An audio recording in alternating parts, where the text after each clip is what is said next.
त्रिभुज। तो त्रिभुज को इंग्लिश में क्या कहते हैं? क्या कहते हैं? ट्रायंगल। तो त्रिभुज किसे कहते हैं, कोई बतलाए? हाँ, जिसकी नहीं, तीनों भुजा का योग 180 डिग्री कहाँ होता है? बोलो, त्रिभुज किसे कहते हैं? और कोई? और कोई? बहुत अच्छा, वेरी गुड। चलिए, सरल रेखा क्या होती है ये जानते हैं क्या? स्ट्रेट, सीधी रेखा को नहीं।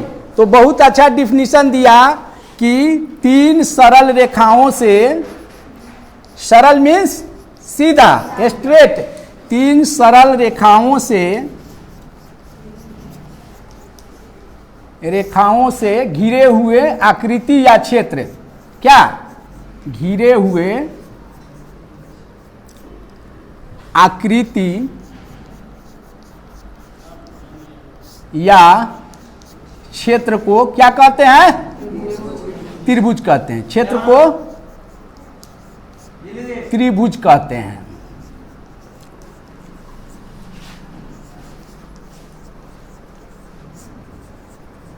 अब देखिए, त्रिभुज को, चलिए, तो तीन सरल रेखाओं से घिरे हुए आकृति या क्षेत्र को त्रिभुज कहते हैं। अब देखिए, त्रिभुज को संकेत में कैसे लिखते हैं? त्रिभुज का ये संकेत हुआ, संकेत में त्रिभुज को कैसे लिखते हैं? ये हुआ त्रिभुज का संकेत, यानी त्रिभुज को संकेत में ऐसे लिखते हैं। अब त्रिभुज में ये तीन सरल रेखा है, इसी से ना घिरा हुआ है ये, तो इसको क्या बोलते हैं? अगर इसका नाम दे दिया जाए ए बी सी, तो बोलेंगे कि ए बी सी एक क्या है? त्रिभुज है, जिसमें कितनी भुजाएं हैं? तीन भुजा है। नहीं, तीन भुजाएं हैं, चूंकि बहुवचन भुजाएं बोलेंगे, लेकिन यहाँ जो भुजा है वह भुजा क्या है? भुजा का मतलब क्या होता है? चावल का कि मकई का? हाँ, तो यहाँ बताओ ना, भुजा क्या है? हाँ? नहीं, यहाँ ये भुजा इसका नाम है। भुजा का मतलब होता है उसका आर्म। भुजा का मतलब क्या है? उसका आर्म, ये साइड, इसको भुजा बोलते हैं। ठीक है, ये भुजा, इसमें कितना है? ए बी, एक भुजा ए बी हो गया, दूसरा बी सी ये हो गया, और तीसरा ए सी। यानी त्रिभुज में कितनी भुजाएं होती है? तीन। त्रिभुज में कितनी भुजाएं होती है? तीन। और त्रिभुज में कोण कितने होते हैं? तीन। कहाँ कोण बनेगा? या एक यहाँ कोण बनेगा, दो सरल रेखाओं का जो ये झुकाव है, यहाँ एक कोण बनेगा, दूसरा यहाँ बनेगा, और तीसरा यहाँ बनेगा। यानी एक कोण ए बनेगा, तो ए को कैसे लिखेंगे हम? कोण ए को लिखना होगा तो कैसे लिखेंगे? एंगल, एंगल का संकेत ये है, एंगल बी ए सी का मतलब ए हुआ, एंगल बी ए सी। और दूसरा क्या है? बी को कैसे लिखेंगे? ए बी सी, यहां लिखेंगे ए बी सी। और इस एंगल को कैसे लिखेंगे? ए सी बी, या इसको बोल सकते हैं बी सी ए, तो इसको लिखिए ए सी बी। अब आप क्या देखें कि किसी त्रिभुज में तीन भुजाएं होती है और तीन कोण होते हैं, और तीनों कोणों का योगफल कितना होता है? 180 डिग्री। एक लड़का बोला है कि तीनों भुजाओं का योगफल 180 डिग्री होता है। नहीं, वहां बोलना चाहिए था तुमको तीनों कोणों का योगफल 180 डिग्री होता है। अब इसमें दो कोण यदि आपको मालूम हो तो तीसरा कोण आप निकाल लीजिएगा, दोनों कोणों का योग करके कितना में से घटा लीजिएगा? 180 डिग्री में से। अब देखिए, अब इसमें त्रिभुज में तीन भुजाएं होती है, तीन कोण होते हैं और तीन शीर्ष होते हैं। शीर्ष को इंग्लिश में वर्टेक्स बोलते हैं। तो शीर्ष का मतलब है ये दोनों रेखाएं जहां यहां मिल रही है, तो ये क्या है? वर्टेक्स है, शीर्ष है। तो एक शीर्ष यहाँ ए हो गया, एक दूसरा बी हो गया और तीसरा सी हो गया। तो त्रिभुज में 3 भुजाएं होती है, 3 कोण होते हैं और 3 शीर्ष होते हैं। एकदम कंप्लीट है। अब आइए त्रिभुज का भेद या प्रकार, काइंड्स ऑफ ट्रायंगल। तो kinds of triangle according to side, यानी भुजा के अनुसार। चलिए कोई बतलाए भुजा के अनुसार। भुजा तो समझ रहे हैं, फिर कहना नहीं होगा। आर्म नहीं, अंगुश का, यानी भुजा के अनुसार त्रिभुज के भेद। यह लिख दिए, इसका मतलब क्या पढ़ेंगे इसको? त्रिभुज, त्रिभुज के भेद। बोलिए कौन कौन होता है? हाँ, बहुत अच्छा, बहुत अच्छा। चलिए पहला होता है समबाहु, समबाहु त्रिभुज। दूसरा होता है समद्विबाहु, ठीक है, सजा के इसको लिखेंगे ऐसे, समद्विबाहु त्रिभुज। और तीसरा होता है विषमबाहु त्रिभुज। अब तीनों का डिफिनीशन अलग अलग हमको बताइए कि समबाहु त्रिभुज किसे कहते हैं। हाँ बोलिए। हाँ बहुत अच्छा, मतलब जिस त्रिभुज की तीनों भुजाएं आपस में बराबर हो उसे, यही चीज ने कहना चाहा है। तो इसको ऐसे बोलेंगे कि जिस त्रिभुज की, बैठ जाइए, जिस त्रिभुज की तीनों भुजाएं आपस में बराबर हो उसे समबाहु त्रिभुज कहते हैं। तो ये अब लिखना नहीं होगा। तो ये बात है कि नियम है कि समान यदि भुजा हो तो कोण भी क्या होता है, उसके सामने का कोण बराबर होता है। जैसे समबाहु त्रिभुज का फिगर कैसे बनेगा, ऐसे बनेगा, यानी तीनों भुजा क्या है, बराबर है। तो इसके सामने का कोण यह बराबर होगा, इसके सामने का कोण यह बराबर होगा और इसके सामने का कोण यह बराबर होगा। इसका मतलब है कि समबाहु त्रिभुज का प्रत्येक कोण क्या होगा, बराबर होगा। तो प्रत्येक कोण बराबर होगा तो प्रत्येक कोण कितना होगा,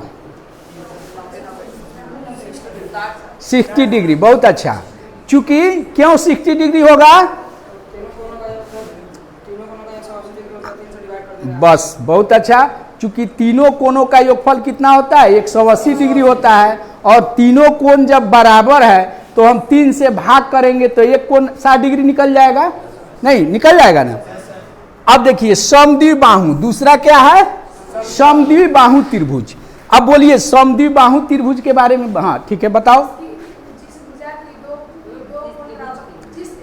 हाँ चलिए बहुत अच्छा, जिस त्रिभुज की 2 और केवल 2 भुजाएं ही आपस में बराबर हो उसे समद्विबाहु त्रिभुज कहते हैं। तो आपको बतलाए थे कि यदि 2 भुजाएं बराबर होगी तो समद्विबाहु त्रिभुज में 2 कोण भी बराबर होंगे। चूंकि 2 भुजा बराबर है तो दोनों भुजा जो बराबर है उसके सामने का कोण क्या होगा, बराबर होगा।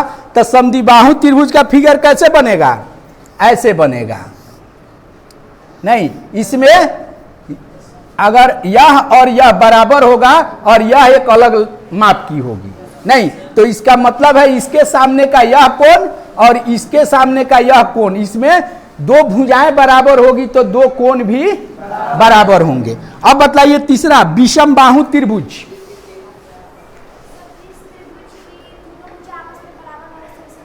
हाँ, जिस त्रिभुज की तीनों भुजाएं आपस में किसी भुजा से किसी भुजा के बराबर नहीं हो। जो तुम कही है सही है कि जिस त्रिभुज की तीनों भुजाएं आपस में बराबर नहीं हो। जैसे कहा नहीं जाता है कि ये वो घर में 3 आदमी है, तीनों 3 रंग के हैं, लोग कहा देता है ना, 3 ढंग का है, यानी किसी से किसी का ढंग नहीं मिलता है। तो यहाँ क्या है, विषमबाहु में किसी से किसी का लंबाई नहीं मिलेगा, ठीक है। आज जब लंबाई नहीं मिलेगा तो इसका कोण मिलेगा। तो इसमें विषमबाहु त्रिभुज में तीनों कोण भी क्या होंगे, अलग अलग माप के होंगे। बैठ जाओ। जब तीनों भुजाओं का माप अलग अलग होगा तो इसके तीनों कोण भी क्या होंगे, अलग अलग होंगे। एकदम कंफर्म है। चलिए अब ये किसके अनुसार आपको बता दिए, भुजा के अनुसार। अब त्रिभुज के भेद कोण के अनुसार मालूम है?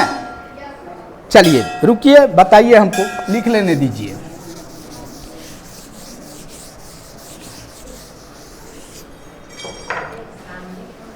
कोण के अनुसार, कोण के अनुसार त्रिभुज के भेद, त्रिभुज के, हाँ बोलो तो अब, according to angle kinds of triangle. चलिए बताइए। न्यून कोण, समकोण। देखिए यहां थोड़ा सा तुम चूक गया, यहां जो है कोण के अनुसार त्रिभुज के भेद है, तो त्रिभुज का भेद तुम सीधे न्यून कोण कह रहा है, नहीं, क्या होगा? न्यून कोण त्रिभुज, न्यून कोण त्रिभुज। बहुत अच्छा। दूसरा क्या है? समकोण त्रिभुज। और तीसरा का क्या होगा? अधिकोण त्रिभुज।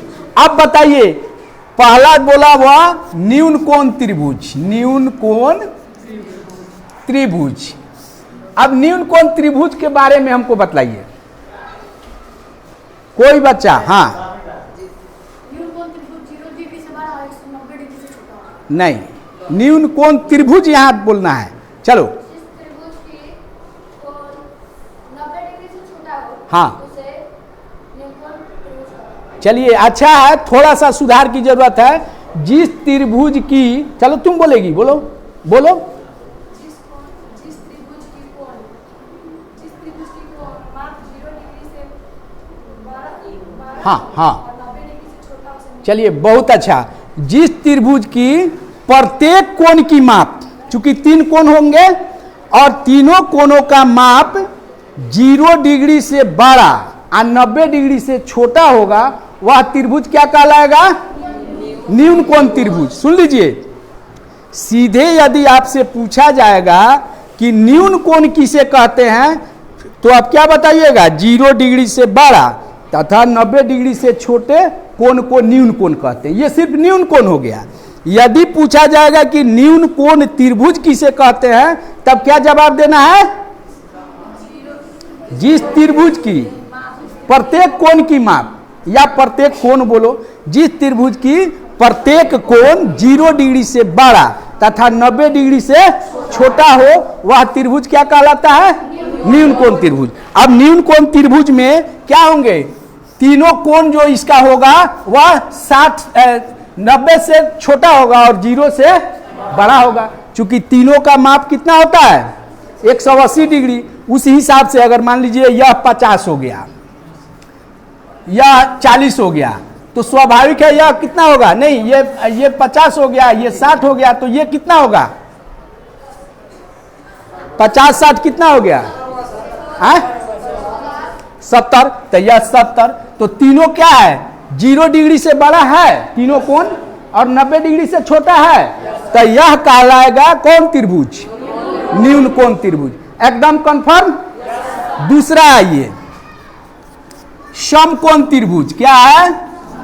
समकोण त्रिभुज। अब बताइए समकोण त्रिभुज किसे कहते हैं? कोई बताए? हाँ बोलो।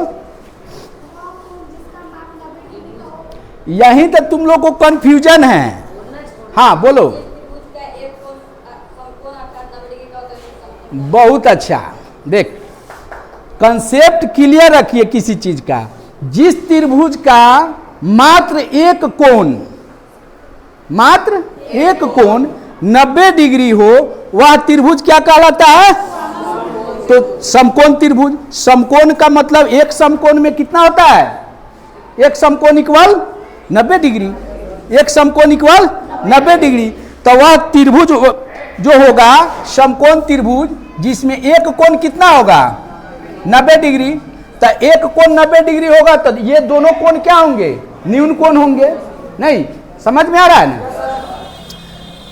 अब उसके बाद क्या है? अधिक कोण त्रिभुज। अधिक कोण त्रिभुज।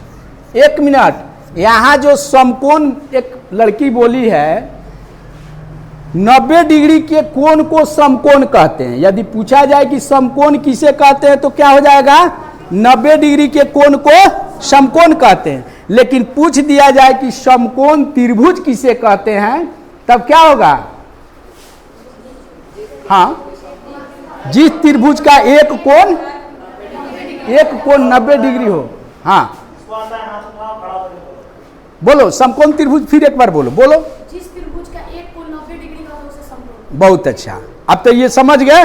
अब आइए अधिक कोण त्रिभुज। अधिक कोण त्रिभुज इसका बताओ। जिस कोण का त्रिभुज जिस त्रिभुज का जिस त्रिभुज का कोण 90 डिग्री से बड़ा और 180 डिग्री से छोटा उसे। थोड़ा सा तुम इसमें माइनर गलती थोड़ा सा है, और सुधार करो। जिस त्रिभुज का एक कोण 90 डिग्री का 90 डिग्री से बड़ा होता है उसे अधिक कोण कहते हैं। थोड़ा सा छोड़ दिया तुम भी। और कोई? सर, जिस त्रिभुज का एक कोण 90 डिग्री से बड़ा और 180 डिग्री से छोटा उसे। बहुत अच्छा, चलिए देखिए, चलिए कंफर्म सब लोग का हो जाएगा।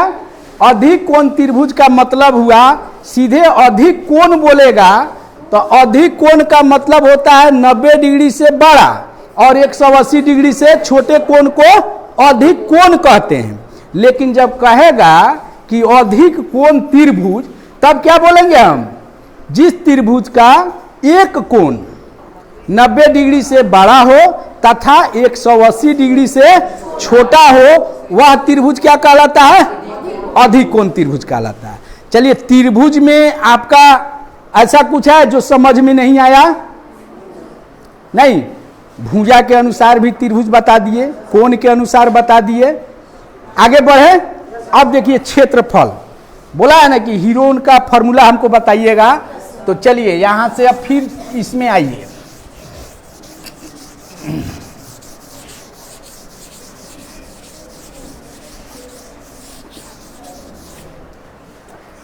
अब ये क्षेत्रफल का मतलब होता है, जैसे यह रूम जो है इसका क्षेत्रफल निकालना है, तो इस कितना बंद आकृति में कितना ये क्षेत्र कवर किया हुआ है, इसको क्षेत्रफल कहते हैं। कोई बंद आकृति, मान लीजिए ये है या ये त्रिभुज है, ये बंद आकृति है।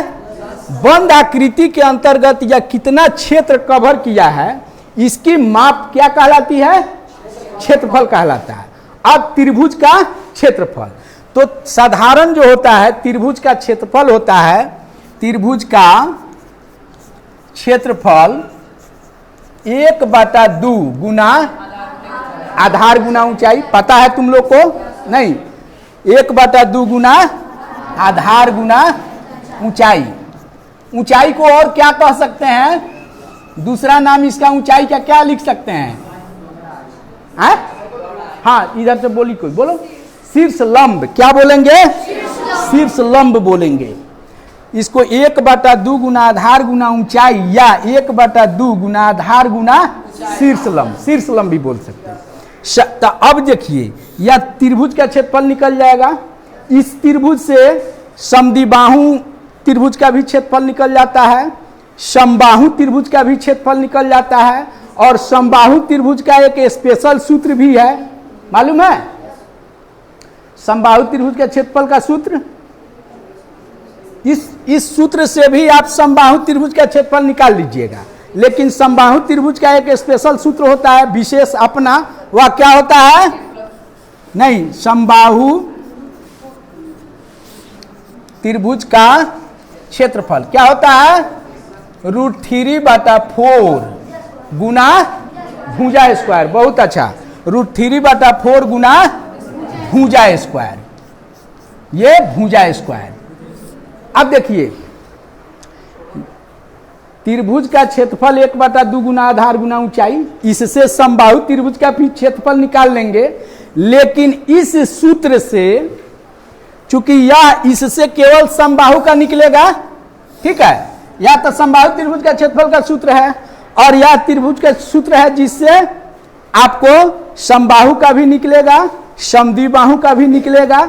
लेकिन विषम बाहु त्रिभुज का क्षेत्रफल जब निकालना हुआ तो यह सूत्र फेल कर गया। नहीं, विषम बाहु का क्षेत्रफल निकालना हुआ तो यह क्या हो गया? फेल कर गया। तो एक गणितज्ञ थे, उनका क्या नाम था? हीरोन। हीरोन ने सोचा कि त्रिभुज का क्षेत्रफल का जो सूत्र है 1/2 गुना आधार गुना ऊंचाई, उस पर विषमबाहु त्रिभुज का क्षेत्रफल नहीं निकल रहा है। समबाहु का तो निकल जा रहा है, समबाहु का तो 2 सूत्र हो गया, एक 1/2 गुना आधार गुना ऊंचाई, एक उसका स्पेशल सूत्र ये है √3/4 गुना भुजा स्क्वायर। तो उन्होंने अपना जो है सूत्र बनाया जिसको हीरो सूत्र के नाम से जाना जाता है। हीरोन ने जो सूत्र दिया उसको किस नाम से जाना जाता है? हीरो का फॉर्मूला कहलाया। और वह जो फॉर्मूला दिया उस फॉर्मूला से किसी भी त्रिभुज का क्षेत्रफल आसानी से निकाला जा सकता है। तो अब देखिए वो क्या दिया, यही ना बोला था पढ़ाने के लिए। हेलो, हाँ हाँ, उसका हीरोन जो फॉर्मूला दिया उसमें त्रिभुज का क्षेत्रफल क्या कहा, नहीं बता दी है, ठीक है। हाँ हाँ, तो एक डायरेक्ट बोल दी है। हाँ पहले ठीक है, सूत्र उसको याद है, उसका कंसेप्ट देख लीजिए। उन्होंने क्या किया, कहा कि नहीं 2s को उन्होंने परिमिति माना। क्या माना? पेरीमीटर, परिमिति। तो 2s बराबर क्या किया कि त्रिभुज के तीनों भुजाओं का योग कर दिया। परिमिति में क्या होता है? तीनों भुजा का योग कर दिया जाता है, उसकी जोड़ दिया जाता है। यानी 2s बराबर a + b + c, जहां a जो है त्रिभुज की भुजा है, b त्रिभुज की भुजा है और c त्रिभुज की भुजा है। यह परिमिति निकाला। अब उन्होंने क्या किया कि s निकाल दिया, यानी इसको कहा कि अर्ध परिमिति। यह परिमिति के आधा हो गया। क्या हो गया? आधा, यानी इसको अर्ध परिमिति। तो अर्ध परिमिति इक्वल क्या किया? a + b + c, तीनों भुजाओं का योगफल बटा यह 2 जो है इधर से भाग कर गया। ठीक है, अब इससे s मालूम हो गया। त्रिभुज का क्या मालूम हो गया? s क्या है? अर्ध परिमिति, त्रिभुज की अर्ध परिमिति। एकदम ठीक है। अब निकाला उन्होंने कि अब त्रिभुज का क्षेत्रफल बराबर, बोलो, हाँ, √s into s minus a, s minus b, s minus c। और इस सूत्र से किसी भी त्रिभुज का क्षेत्रफल आसानी से निकल जाएगा।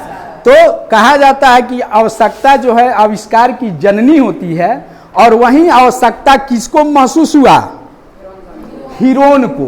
हीरोन ने देखा कि सब त्रिभुज का क्षेत्रफल निकल रहा है, लेकिन यहाँ ये चीज फेलियर कर जा रहा है। तो उन्होंने अपना सूत्र जो निकाला उसको कौन सा सूत्र बोलते हैं? Heron formula. तो हीरोन फॉर्मूला क्या होता है? एस, हीरो का सूत्र। हीरोन ने जो सूत्र दिया उसको हीरो का सूत्र कहते हैं।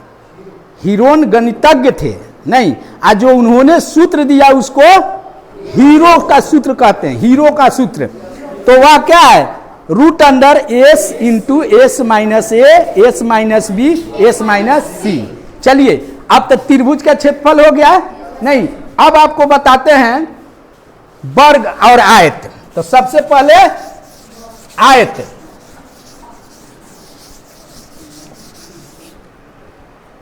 आयत नहीं, अब बोलिए आयत किसे कहते हैं? आयत, इसका इंग्लिश क्या होता है? रेक्टेंगल। ठीक है, अब बताइए हमको आयत किसे कहते हैं?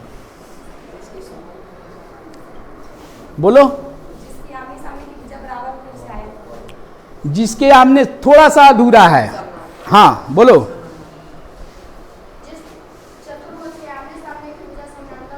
चलिए, वेरी गुड, वेरी गुड, बहुत अच्छा। देखो, तुम जो बोली है जिसके आमने सामने की भुजाएं बराबर हो, तो ये त्रिभुज के बारे में बोली है कि चतुर्भुज की पंचभुज, ये तो खोली नहीं है तू।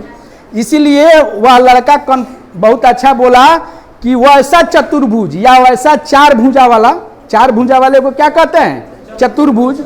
जिसके आमने सामने की भुजाएं बराबर। और एक चीज और छोड़ दिया है, वह क्या छोड़ दिया है? जिस चतुर्भुज की आमने सामने की भुजाएं बराबर तथा नहीं, प्रत्येक कोण 90 डिग्री हो। जिस चतुर्भुज की आमने सामने की भुजाएं बराबर तथा प्रत्येक कोण 90 डिग्री हो, वह चतुर्भुज क्या कहलाता है? आयत कहलाता है। नहीं, यहां देखिए, आमने इसके सामने यह है तो बराबर होगा, और इसके सामने यह है बराबर होगा, और प्रत्येक कोण कितना होगा? 90 डिग्री। प्रत्येक कोण कितना होगा? या समकोण का चिन्ह है? नहीं, तो प्रत्येक कोण इसमें 90 डिग्री होगा। अगर यह 10, अगर इसका नाम दे दे A B C D, ठीक है, अगर ये 10 सेंटीमीटर है तो ये 10 सेंटीमीटर होगा, 10 सेंटीमीटर इसके सामने वाला होगा, ये 10 सेंटीमीटर होगा, ठीक है। अगर यह 15 सेंटीमीटर है तो यह जो है 15 सेंटीमीटर होगा। चलिए, आज को समझने में किसी को प्रॉब्लम नहीं। अब देखिए आयत का क्षेत्रफल। तो आयत का क्षेत्रफल बतलाए थे कि बंद आकृति जो क्षेत्र कवर करता है उसकी माप निकालते हैं, वही उसका क्षेत्रफल होता है। तो अगर ये ABCD एक आयत है और इसका क्षेत्रफल निकालना होगा तो क्या करते हैं? L इंटू B, यानी लेंथ इंटू ब्रेथ, लंबाई गुना चौड़ाई। तो यह आसान है, आयत का क्षेत्रफल हो जाएगा लंबाई गुना चौड़ाई। तो क्या हो जाएगा? आयत का क्षेत्रफल, यहां डायरेक्ट लिख देते हैं, लंबाई कितना है? 15, चौड़ाई है 10, यानी 150, यहां क्या हो जाएगा? वर्ग सेंटीमीटर। क्योंकि क्षेत्रफल का इकाई क्या होता है? वर्ग होता है। क्षेत्रफल का इकाई क्या होता है? वर्ग होता है। तो आयत का क्षेत्रफल कितना हो गया? 150 वर्ग सेंटीमीटर। इसको यहां क्या पढ़ेंगे? वर्ग सेंटीमीटर। अब आइए, आयत का क्षेत्रफल हो गया। अब परिमिति। परिमिति क्या होता है? कोई बतलाए? परिमिति या परिमाप एक ही है। चलिए, नहीं, पहले हमको ये बतलाओ कि परिमिति किसे कहते हैं?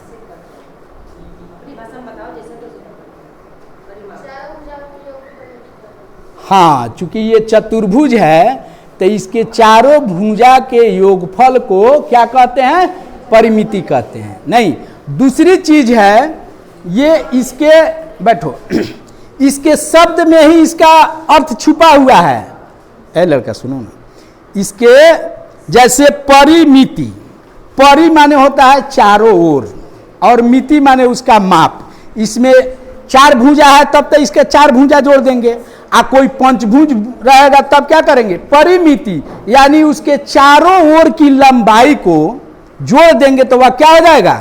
परिमिति। जैसे यह विद्यालय है, अगर विद्यालय की परिमिति हमको निकालना है तो इसके बाउंड्री, चारों तरफ की बाउंड्री की लंबाई हम माप लेंगे तो वह विद्यालय का क्या हो जाएगा? परिमिति। अब परिमिति समझ रहे हैं कि उसके परिमिति यानी चारों ओर से जो घेरा है, बाउंड्री है, उसके लंबाई को माप लेते हैं तो वह जो है उस आकृति का क्या कहलाता है? परिमिति कहलाता है। तो आयत की परिमिति कैसे निकालेगा? सब बताओ तो इसी का।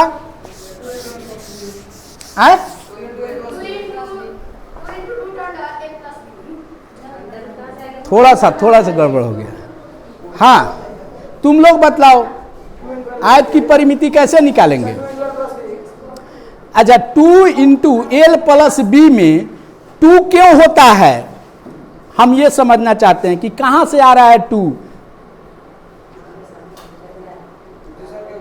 नहीं मैडम, ये इसमें नहीं बोलिए, इसमें आ जाएगा वो, ठीक है। कहां से 2 आता है? चलो ऐसे समझो, ये क्या है? आयत की साइड। तो इसको क्या बोलेंगे? अरे चौड़ाई बोलेंगे। इसमें चौड़ाई कितना चौड़ाई है इसमें? 10। तो 10 इधर है, 10 इधर है, तो 2 गो चौड़ाई है। और लंबाई देखो, इसको क्या बोलेंगे? लंबाई बोलेंगे। तो एगो इधर लंबाई है, एगो इधर लंबाई है, तो 2 गो लंबाई है या 2 गो चौड़ाई है। हमको परिमिति निकालना है तो हम क्या करेंगे? हमको अगर ऐसे लिख देंगे ABCD की परिमिति, आयत की परिमिति लंबाई कितना है इसमें 2, तो लंबाई जोड़ लंबाई लिखेंगे ना, क्या लंबाई जोड़ लंबाई, सजा के लिख रहे हैं, नहीं तो यहां से शुरू कीजिएगा तो होगा चौड़ाई जोड़ लंबाई जोड़ चौड़ाई जोड़ लंबाई, वो भी आ जाएगा वहीं, लंबाई जोड़ लंबाई जोड़ चौड़ाई जोड़ चौड़ाई, चौड़ाई जोड़ चौड़ाई इधर हो जाएगा। अब देखो लंबाई कितना हो गया, लंबाई कितना हो गया, एगो एगो दूगो, पहले ये ना देखो तब ना मान पुटअप करेगा। कितना आ गया लंबाई, 2 लंबाई आ गया। इसका कॉन्सेप्ट समझो कहां से आता है, 2 लंबाई और चौड़ाई जो चौड़ाई 2 चौड़ाई आ गया ना, 2 चौड़ाई। अब क्या करेगा, हाँ कॉमन ले लेंगे, चूंकि 2 दोनों में है तो यहां 2 कॉमन ले लेते हैं, तो क्या बच जाएगा लंबाई प्लस चौड़ाई, ठीक है, लंबाई प्लस चौड़ाई। अब फिर कोई पूछेगा कि आयत की परिमिति में 2 इंटू लंबाई प्लस चौड़ाई कहां से आता है, क्यों होता है, तो तू समझा देगा। कंसेप्ट मालूम है ना अब कि इसमें 2 लंबाई होता है, 2 चौड़ाई होता है, 2 कॉमन ले लेते हैं, इसलिए सूत्र जो है हम लोग सिर्फ ये रट लेते हैं कि 2 इंटू एल प्लस बी, तुम लोग यही ना कह रहा है, लेकिन यदि पूछ दिया गया कि 2 कहां से आता है तो नहीं, सूत्र में है। अब तो मालूम हो गया, थोड़ा रेस्ट दो ना।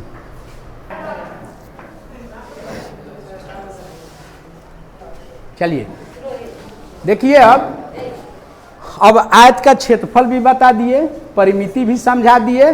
अब आयत का विकर्ण क्या बताएंगे, विकर्ण। तो आयत में कितने विकर्ण होते हैं, 2 विकर्ण होते हैं, और दोनों विकर्णों की लंबाई क्या होती है, बराबर होती है, दोनों विकर्णों की लंबाई बराबर होती है। जैसे विकर्ण का मतलब ये बी शीर्ष से डी को मिला देंगे, ऐसे मिला देंगे तो ये बी डी क्या हो गया, इसका विकर्ण हो गया। एक दूसरा विकर्ण क्या हो जाएगा, ए से सी को मिला देंगे तो वह भी विकर्ण हो जाएगा। तो आयत का विकर्ण कैसे ज्ञात करते हैं, नहीं मालूम है, आयत का विकर्ण, आयत का विकर्ण कैसे ज्ञात करते हैं, बोलो, नहीं देखिए, हाँ मालूम है। देखिए पाइथागोरस का प्रमेय है कि किसी समकोण त्रिभुज में कर्ण का वर्ग अन्य 2 भुजाओं के वर्गों के योगफल के बराबर होता है। क्या है, कर्ण का वर्ग अन्य 2 भुजाओं के वर्गों के योगफल के बराबर होता है। जैसे इसमें जो है, यहां देखो ये बीडी क्या है, विकर्ण है, और यहां 90 डिग्री है, तो इसके सामने की भुजा ये हो गई बीडी, तो यहां ये क्या हो गया, कर्ण हो गया। बीडी क्या हो गया, इस 90 डिग्री के सामने है, ये कर्ण हो गया, नहीं तो इसको बीडी को निकालेंगे तो पाइथागोरस का प्रमेय क्या है, बीडी स्क्वायर यानी कर्ण स्क्वायर किसी समकोण त्रिभुज में कर्ण का वर्ग अन्य 2 भुजाओं के, तो अन्य 2 भुजा कौन बच रहा है, एक सी डी और एक बी सी, किसमें, त्रिभुज बी सी डी में, त्रिभुज बी सी डी में बी डी स्क्वायर बराबर क्या हो जाएगा, B C square plus C D square. अब देखिए इधर क्या है, ये स्क्वायर है, इधर से स्क्वायर को जब हम हटाते हैं तो इधर क्या होता है, रूट अंडर। बहुत अच्छा, अब लिखेंगे B D equal B C square plus C D square root under. यानी आयत का विकर्ण क्या हो गया, आयत का विकर्ण बराबर ये बीसी क्या है, लंबाई, यानी लंबाई स्क्वायर प्लस चौड़ाई स्क्वायर रूट अंडर, इसको ऐसे लिख सकते हैं ना। तो आयत का विकर्ण क्या होगा, यहां सूत्र के रूप में लिख दीजिए, आयत का विकर्ण इक्वल लंबाई स्क्वायर प्लस चौड़ाई स्क्वायर, चौड़ाई लंबाई स्क्वायर होगा, लंबाई स्क्वायर प्लस चौड़ाई स्क्वायर और रूट अंडर, यही ना होता है। ये आयत का विकर्ण हो गया। पूरा इसे कर दो। हाँ यहाँ